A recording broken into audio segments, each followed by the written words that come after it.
طفل صغير عنده 8 سنين خرج يلعب في العيد مرجعش البيت. لما تسمع قصة تقول حالة خطف، وللأسف رغم إن الجريمة بشعة إلا إن حالات الخطف بقت متزايدة بشكل كبير جدا. الواحد بقى يخاف إن هو ينزل من البيت، يخاف يسيب عيل صغير، وبقى في حالة عدم أمان كبيرة.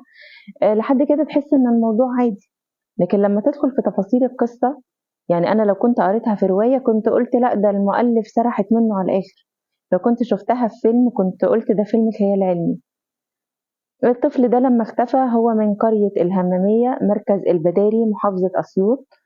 تم عمل محضر بالاختفاء، وكان باباه ومامته بيدوروا واخواته وولاد عمه والجيران بدون الوصول لأي نتيجة أو العثور على الطفل بأي شكل.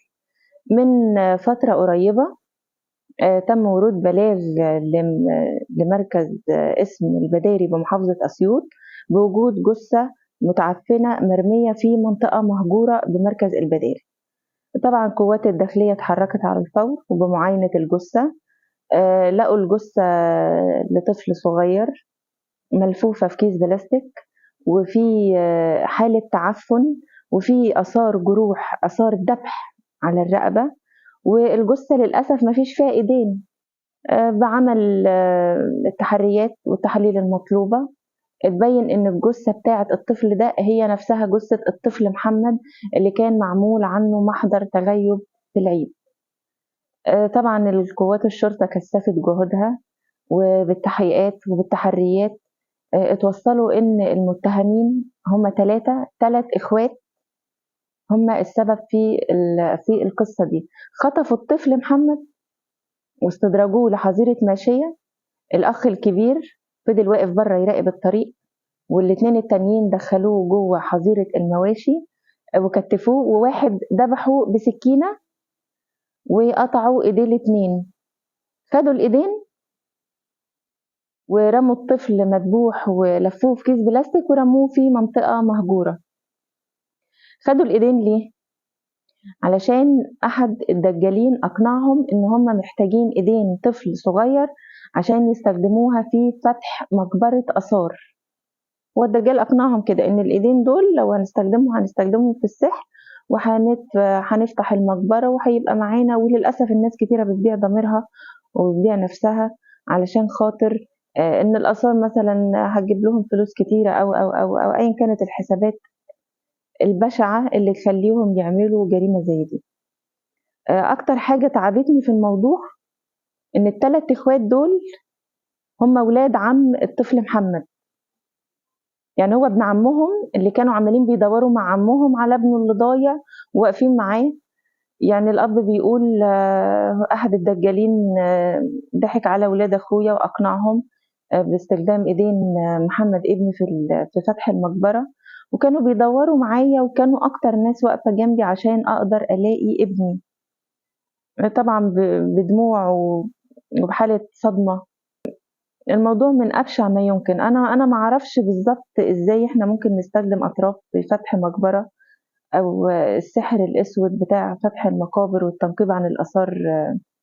يعني أنا مش مستوعبة الموضوع.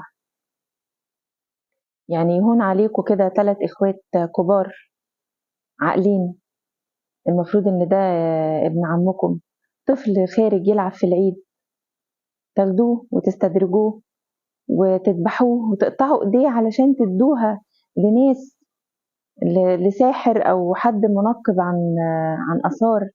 علشان أنا مش قادرة أستوعب إن في ناس بتعمل كده. طبعا قوات الداخلية في مركز أسيوط اتحركوا على الفور وتم ضبط الجناه واعترفوا بارتكابهم للجريمة، لكن لحد دلوقتي لسه الدجال ده ما تمش القبض عليه أو الجهة اللي خلتهم بالظبط. يعني أكيد الموضوع فيه شبكة، لسه ما وصلوش لأي حاجة. أنا ما أقدرش أستوعب إن في حاجات زي كده ممكن تحصل. الطفل ما شاء الله زي القمر، لابس لبس العيد، خارج يلعب وفي قرية. يعني احنا بنتكلم دلوقتي عن حادثة خطف وذبح وتمثيل بالجثة في قرية صغيرة كل الناس عارفين بعض، وبنتكلم عن شباب كبار المفروض ان هم رجالة خطفوا ابن عمهم وذبحوه وقطعوا له ايديه وحرقوا قلب اهله بالشكل ده. عشان يستخدموا إيديه في فتح مقبرة وعمل سحر. يعني في حالة من الانعدام بشكل غير عادي. يعني ما كانش الطفل مثلا نقول له العب قدام البيت، العب مع ولاد عمك، العب مع اخواتك، خليك مع الجيران، خليك مع اصحابك دول اللي احنا عارفينهم. لكن توصل ان انا ابن عمي الاكبر مني ب10 15 سنة خطف، استدراج وخطف وذبح وقطع ايد، وبعدين في الاخر يقعد يدور مع عمه على ابنه اللي ضاع. ازاي الناس قدرت توصل للبشاعة دي؟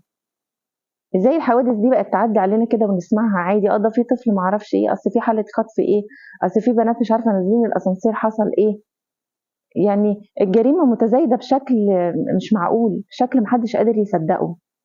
القوات الداخلية اتحركت على الفور وتم ضبط الجناه، لكن الناس بقت عندها حالة من العنف الغير مبرر، وحالة من ضياع الأخلاق وضياع القيم وضياع الأمان. ازاي وصلنا للمرحلة دي؟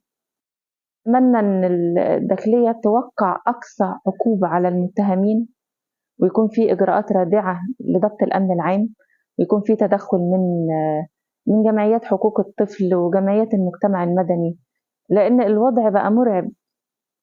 لما نوصل لجريمة زي دي بالشكل ده في أيام العيد وقرايبه، يعني احنا قدام حالة مش قادرين إن احنا نوصفها بأي كلام.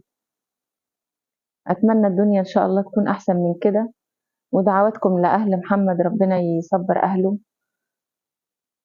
لأن المصيبة بتاعت أهله مصيبتين، إن ابنهم ضاع والأب بالنسبة له دول ولاد أخوه، يعني لحمه، اللي هيواجهوا عقوبات ما بين الإعدام وما بين السجن المشدد. ده بنتكلم في أسرة تقريبا ضاعت بالكامل. ربنا يصبرهم على اللي هم فيه، وربنا يحمي الأطفال كلها وما فيش أي حد يتعرض لموقف زي ده وما يحرقش قلب أي أهل على عيالهم. آمين يا رب. شكرا لكم.